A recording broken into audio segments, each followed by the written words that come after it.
Joanna Macy, the great environmental activist and systems ecologist, said that when faced with planetary crisis, there are three stories we can tell ourselves. Business as usual, in which we tell ourselves that some degree of damage is necessary for human progress. The great unraveling, in which we tell ourselves that mass ecosystem destruction is inevitable. And the great turning, in which we tell ourselves that evolving the way we live is the only way forward, and that we're at the beginning of one of the great projects in human history. On this podcast, we talk to people who are writing that third story, with their own work and their own lives. Mission-driven leaders who are dedicated to social and environmental impact at this critical moment for our species. Welcome to The Turning Point. This week's guest on The Turning Point is Ian C. Williams. He's the founder of Still Point Insight, he's a best-selling author, and he's my business partner. I wanted to put Ian in the guest seat this week because I think most of our clients only know Ian as the guy who maps out the inner workings of their business on a whiteboard and then systematically points out all of the different places it can be optimized. But I don't think most people know the deeper ecological philosophies that underlie the way Ian thinks and works. They don't know about his history of addiction and recovery, and they don't know what the word change actually means to him. So in this episode, I want to dig into the big ideas in his book, Soil and Spirit, and more importantly, talk about how those ideas inform his views on personal and organizational change. Telling the whole Ian C. Williams story would take hours, maybe even days, but I think this is a good start. Hope you enjoy.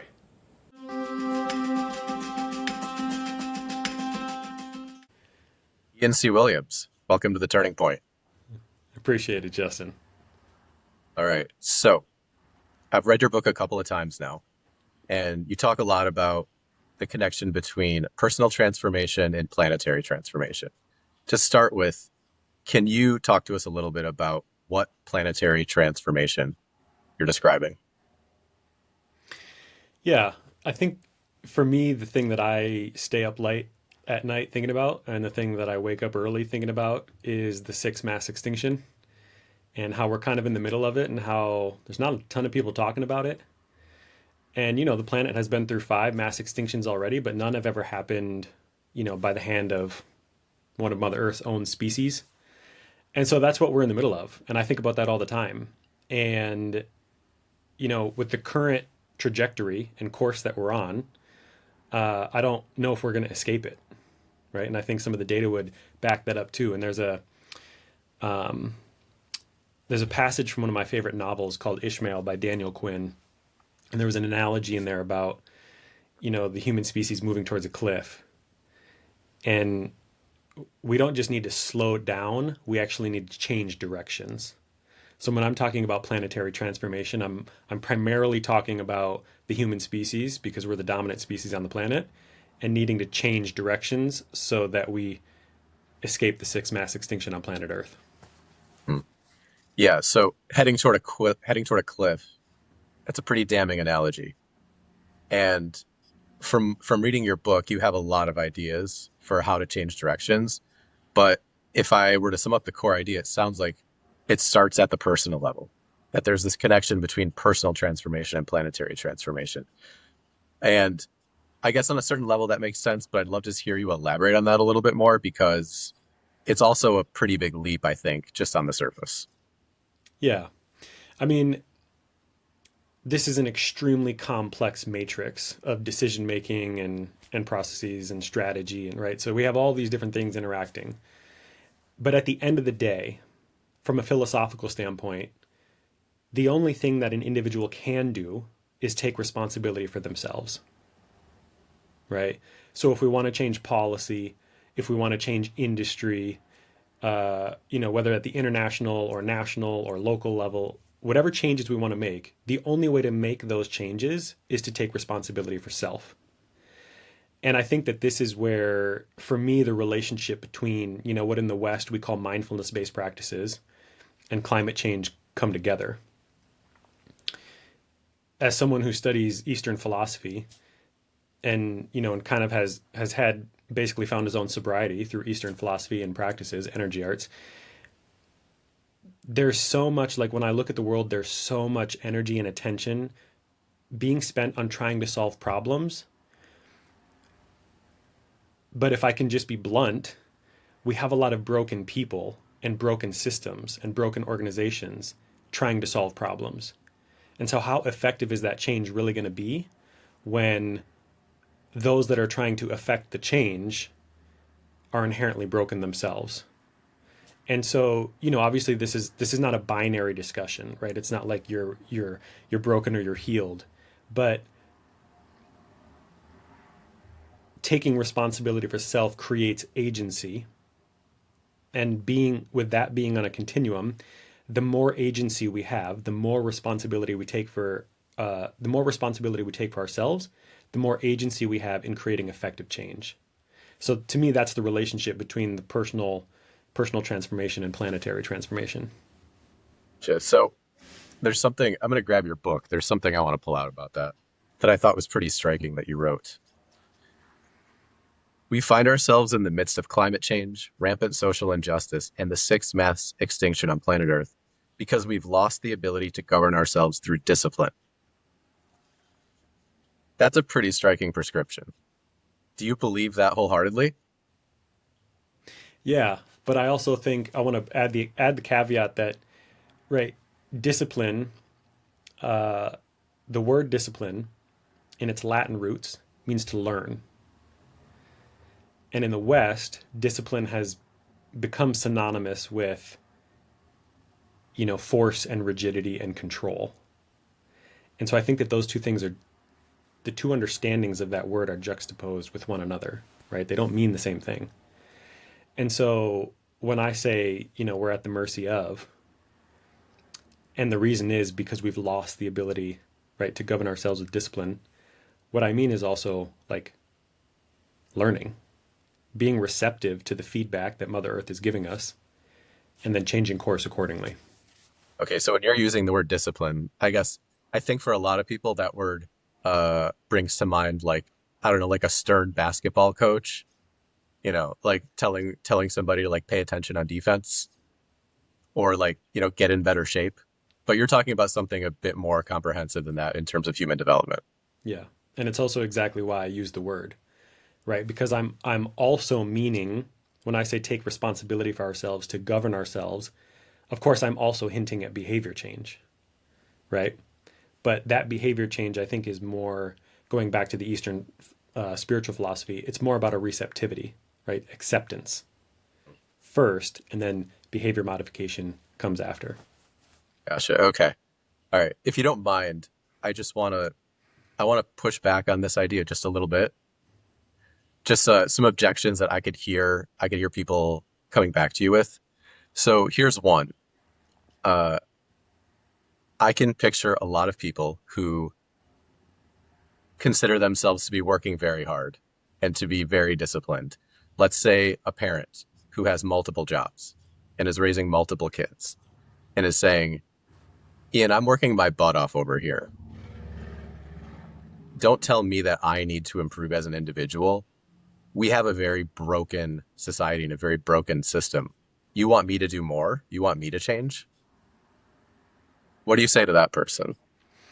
Well, I say to that person, read the first passage in the book before the book even starts. There's this, essentially like an opening poem, for lack of a better term, and at the end I say, all the solutions that we seek, something to the effect of all the solutions we seek begin with sitting still. And so for me, if we can go back to the diagnosis, we have a lot of compulsive energy moving the world forward.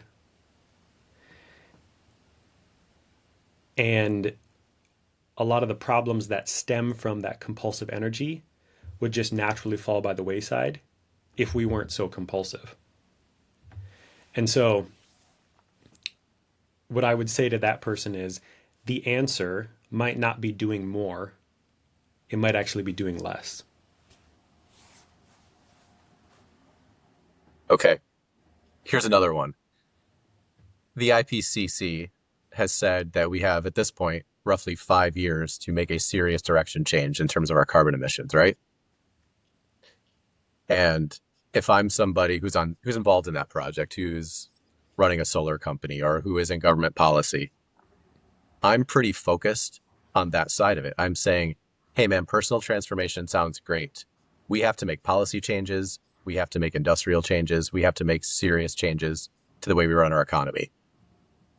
Personal change needs to wait a few years. Well, I guess the way you asked the question, I don't necessarily see it as an opposition. Because for me, the person who's already in the industry, the person who's already devoted their life to the cause of climate change or the cause of whatever is meaningful to them, they've already come to a place of alignment within themselves, right? So another theme from the book is like awakening your life's core purpose, right? And that doesn't necessarily mean that there's only one thing. But if you've already devoted your life to a cause and then taken responsibility for yourself to align your actions with that cause, having an impact in that space, then I would say that that person's already taken responsibility and done a great deal of personal change. Okay, so you're not necessarily speaking to that person. No, the book itself is not necessarily speaking to that person because the way that I think about the book as a manifesto, is ultimately at the end of the day, I think it's a numbers game, right? We're close to 8 billion people on the planet. We know what the consumption of quote unquote natural resources is. And I don't love that term, right? Because it frames Mother Earth as a resource to be used, right? So there's a fundamental paradigm shift that I think has to happen, right? Just in terms of like the way that we think about the natural world. But again, going back to the complexity of the matrix, we all have our own different strengths and skill sets, right? You would never find me at the Capitol trying to make policy change. It's not my area of interest. It's not my area of expertise. It's not my area of skill. And so for me, it was a calculated migration into the consulting world because it was surveying the landscape of, okay, so we have individual change, we have change in the public sector, and we have change in the private sector. And all of these things, of course, intersection with one another. The public sector is not my area of interest.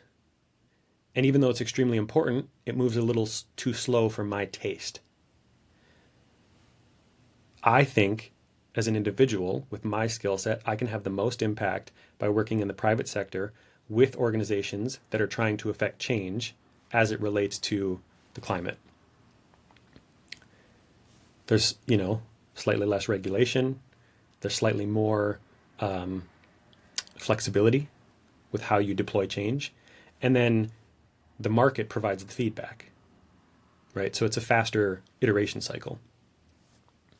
So that was my surveying the landscape with my own individual self, right? And then it's also pairing that with a natural skill set around organizational development, structure, systems, etc. But the book itself isn't necessarily speaking to that individual because I also recognize like, as a roommate said to me shortly after college, like we're not necessarily all going to sit around the fire holding hands singing Kumbaya.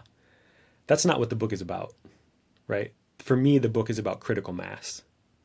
We need enough people doing enough work on a short enough timeline that we can reach critical mass and just prolong the survival of our species and countless others, by the way, which are equally important as ours, so that we can continue to play this game of life. And if we don't, we're doing a huge disservice not only to ourselves, but future generations. I'm glad you started to bring up your work because that was actually where I wanted to pivot to next. So it seems to me that your philosophy of personal change and then how that radiates outward into your interactions in the world, it seems like that could apply in a lot of different places. And you started to answer the question of why you decided to get into organizational development or organizational consulting. So can you talk a little bit more about how you pivoted there and then exactly what it is you see happening in the organizational world with your work? Yeah. So if I can maybe go through the origin story quickly first, when I just outlaid like how I think about my skill set and how I apply them to the climate movement, that was born, that emerged on the back of 10 years of inner work. And so, quick history for anyone who isn't aware, 12 years of substance use and abuse, which resulted in now coming up on a decade of sobriety. And the way that I tell that story is, for about 10 years after I started using, I knew I wanted to get sober, but I just couldn't. And that's, the addict Don't mind personality. me asking, can you take us through a little bit of a timeline? Like, how old are you as this is happening? Yeah, yeah, yeah. So I started using when I was 13, Mhm. and then my sobriety journey started in earnest around the age of 25. But it was at the age of 24. Is that right? Roughly. I can tell you the day. It was December 30th, 2013. So at this point, I'm still using. I had adopted, like 5, 6 years earlier, I had adopted a pit bull. Her name was Trina. She wasn't the healthiest of puppies. And so as a family, we made the really difficult decision to put her down early. And so we brought her to the vet for the last time. And within the week, I was laying in bed, hands behind my head, just kind of staring at the ceiling. Had woken up in the middle of the night. And I had this mystical experience where she came and visited me essentially from the afterlife. She hopped up on the bed next to me. I could see her, I could hear her, but she didn't make an imprint on the mattress. And I rolled over and I fell asleep instantly. And I woke up the next morning and I was journaling about it as if it were a dream. And then, halfway through the page, I realized I was awake when that happened. And so it was this, perception shattering, reality shattering experience. It was this mystical experience that completely changed the trajectory of my life. And I had always felt this draw to, Eastern spiritual philosophy and the energy arts.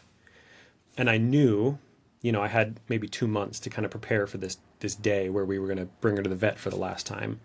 And I knew with my, history and addiction that if I don't intentionally fill the space that she's occupied in my life, I'm just going to fill it with more drugs and alcohol, and I don't want to do that. So anyway, it was just kind of like, it was this transition moment, and that just happened the exact same week that I took my very first yoga class. And then I did 8 months of yoga, and then that led to qigong and meditation and martial arts and tai chi and all these other things. But the point is, I had this I had this pivotal moment, right? This turning point, if you will, where the direction of my life changed. And then the next year and a half was me just trying to start to dig out of this hole. But really, the next decade was filled with self-discovery, because addiction runs in the family. And also, being an addict, you have friends that use. And so I had seen people get sober, but not heal. And I didn't want to be one of those people. I wanted to figure out, like, why did I start using in the first place? And then how can I address those aspects of self? And so this mystical experience leading to the energy arts and mindfulness-based practices, and then just really diving deep down the rabbit hole of self-discovery. From that process emerged the structural and organizational skill sets that I now apply in organizations. And I know that probably sounds really strange, but what came out of it was essentially a systematic process of analysis, right? It was a way to think through problem solving, for lack of a better term. And that systematic thought process is exactly what I apply in the organizational space, right? And so the reason that I ended up doing this work is not necessarily because I started out to. It's because through that process of self-discovery and sobriety, I became a terrible employee, because I started to see all of the systemic challenges in these organizations that I was working in, and I wanted to fix them, and I tried to fix them. And then when I bumped up against the limitations of the institution, I was just frustrated, and then I became disengaged, and then sometimes actively disengaged, right? And I became the person that the organization might not necessarily want there, right? And by this time, I was already working. I was still actually doing youth education, but I was already in the nature-based space. Like, I'd already had my environmental awakening. I was already working on behalf of the climate, but I was just frustrated being in the institutions. So then I went back to grad school and, spent 2 years really in that container of trying to think through, like, how do I apply my skill set in the best way to be the most impactful for the climate movement? Out of that came, I think I can do my best work as a consultant. So that's how I ended up here. Okay. Thanks for telling that part of the story. And so just for our listeners' sake, can you just maybe give some examples? I almost want to ask, what does an organization, let's say a mission-driven organization that's not functioning optimally, what do they have in common with an addict?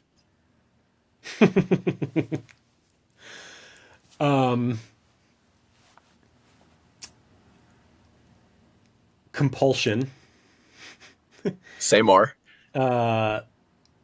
right? So one of the things that I say, and you've heard me say this before, is you either have a culture by design or you have a culture by default, right? Compulsive tendencies are tendencies by default.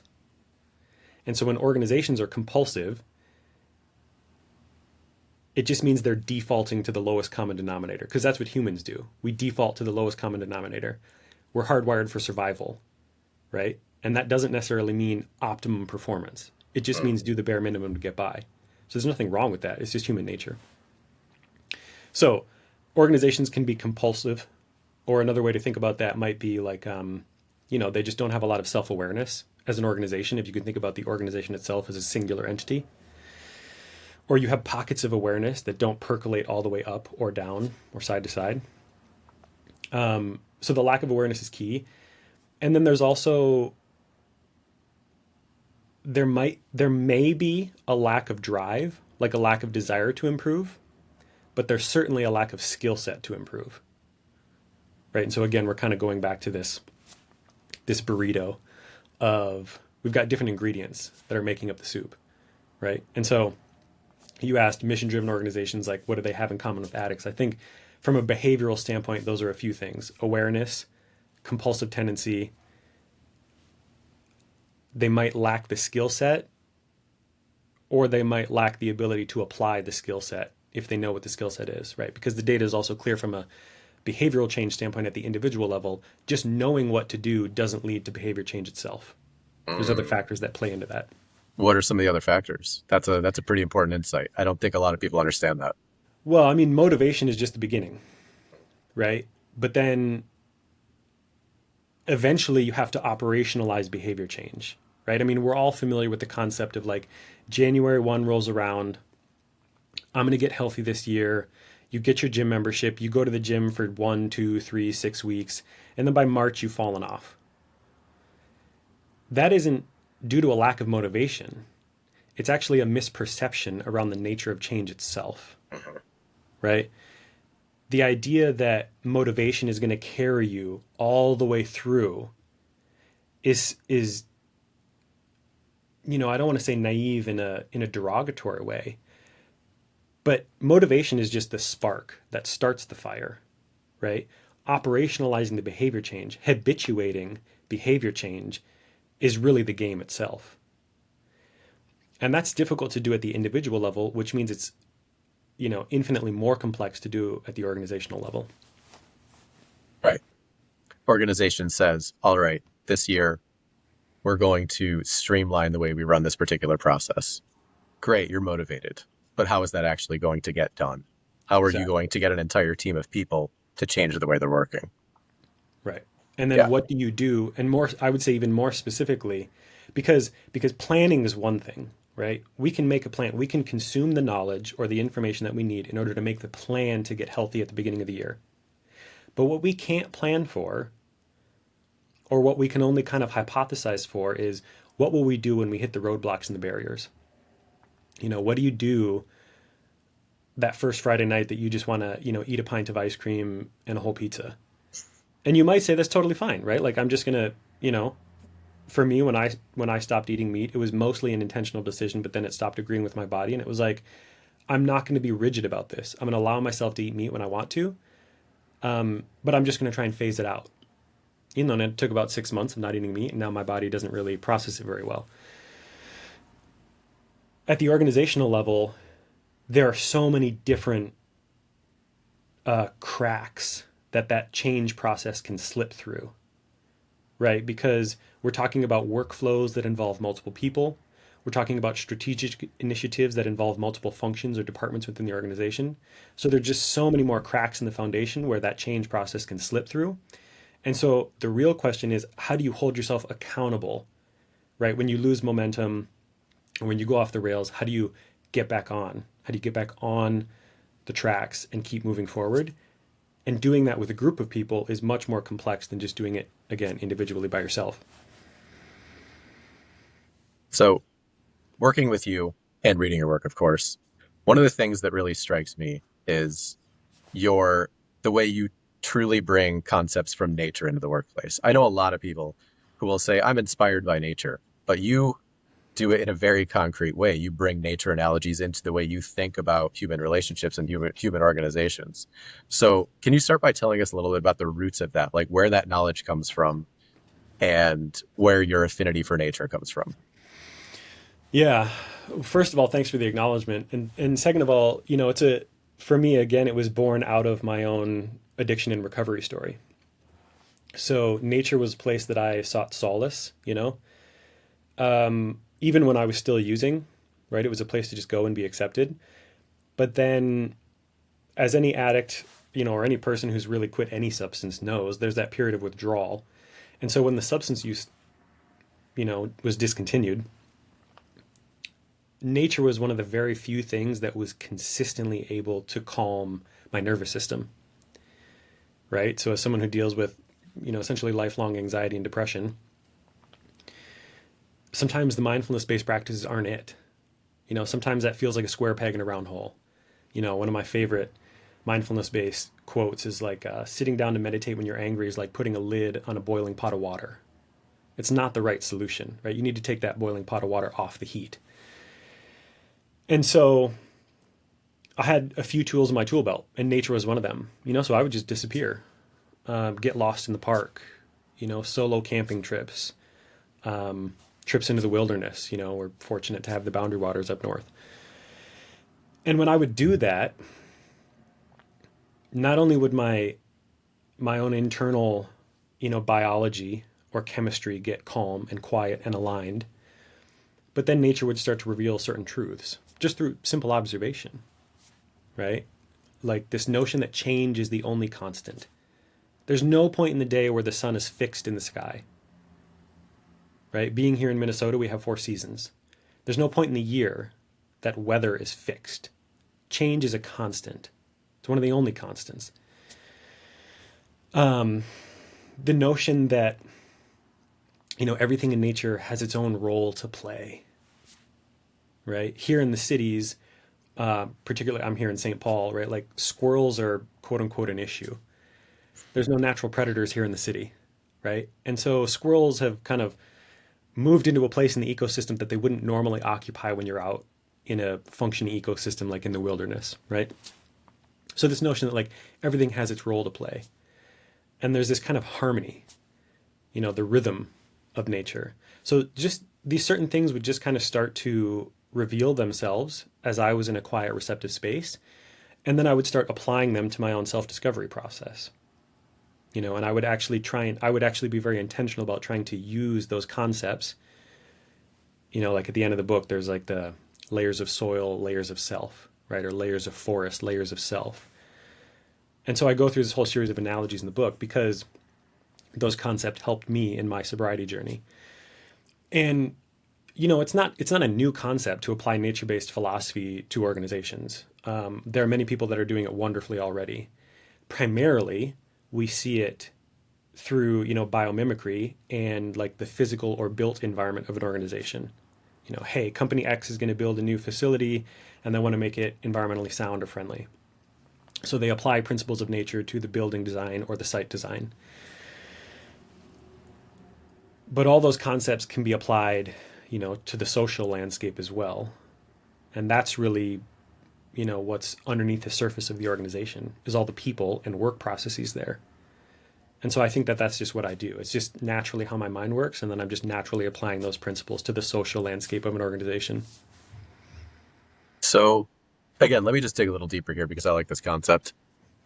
What does an organization or a social ecosystem look like when it's aligning with nature or mimicking nature's principles in a really productive way. Because I suspect that we're pretty far from that here in the Western industrialized world, that we may not even know what the heck that looks like. So if you can even just paint like a high level picture of that, I think that might be helpful for me and for a lot of people. Yeah, what does a healthy organization look like modeled after nature?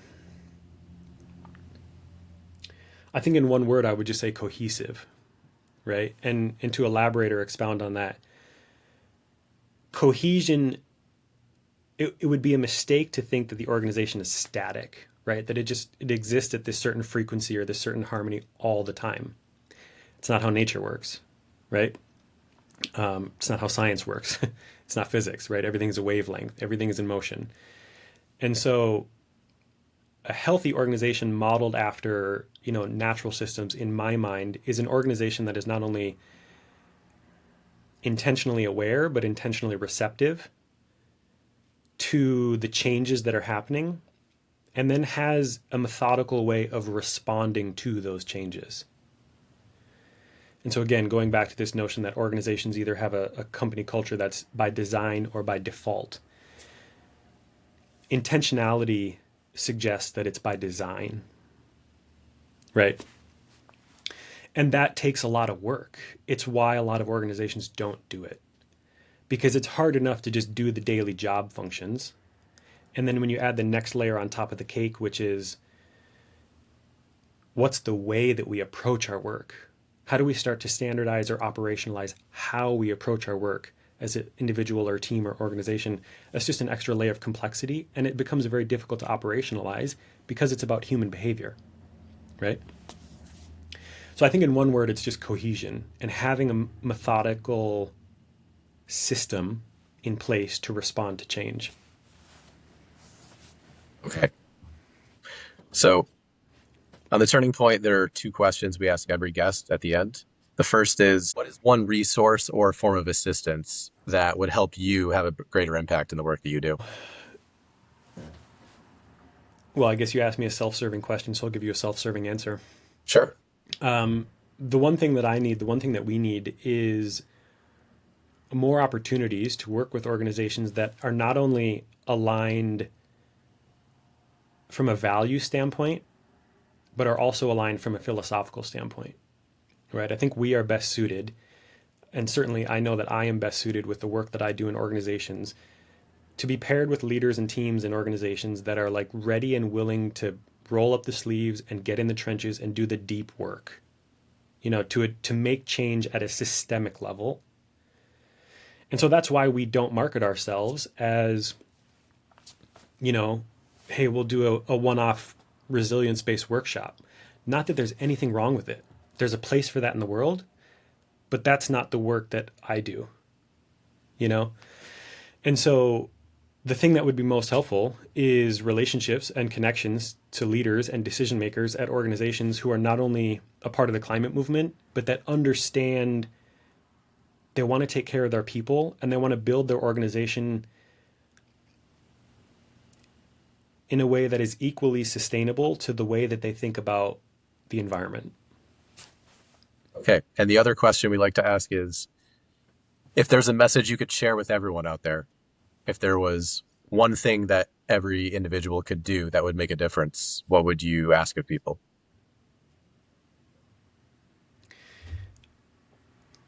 The message that I would send is the only way out is in.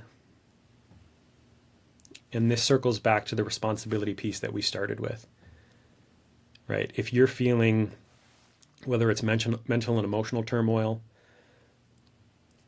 relationship or social turmoil, environmental angst, spiritual angst, whatever plight you're dealing with, because it's unique to you, the only way out of that plight is by turning inward and taking responsibility for yourself and your actions in the best way that you know how, and recognizing that there likely will not be a definitive end to that journey of self-development.